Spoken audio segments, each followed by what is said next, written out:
দ্বিতীয় innings striking এন্ডে মিরাজ। প্রথম বল স্বাগত জানালেন গগনচুম্বী ছক্কার সাথে। প্রথম বলেই নিজের জাত চিনিয়ে দিলেন মিরাজ।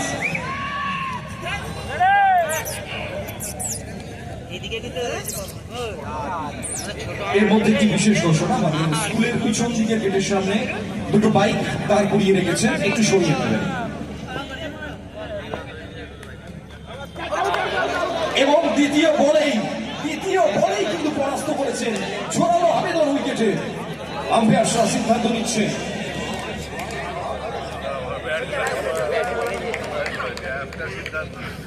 এবং ফিরে আসছেন মিরাজ। প্রথম বলে 6 রান করে তারপরে বলে আউট হয়ে এবং অসাধারণ দক্ষতায়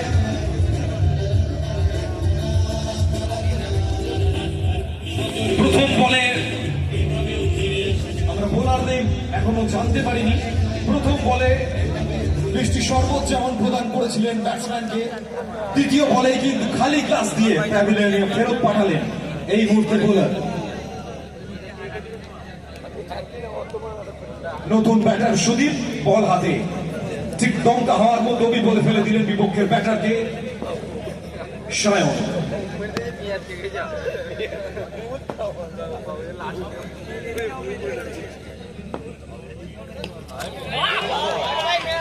সুন্দর বল, সুন্দর শট এবং সুন্দর আগমন নতুন ব্যাটারের। অসাধারণ ভঙ্গিমায় নিজের হাঁটু মুড়ে বলকে পাঠিয়ে দিলেন সীমানার বাইরে।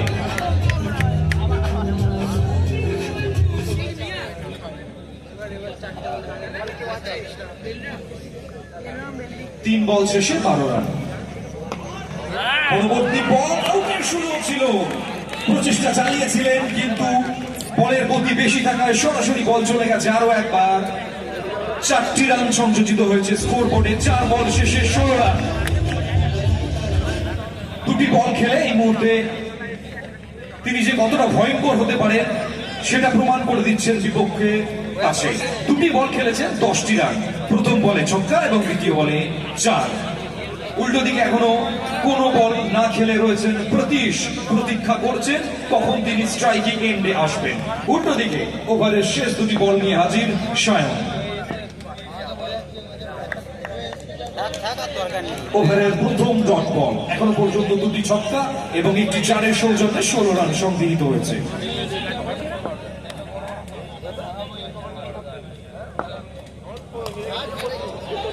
জোরালো বল ছিল, ফিল্ডিং, আউটের সুযোগ রয়েছে কিন্তু না।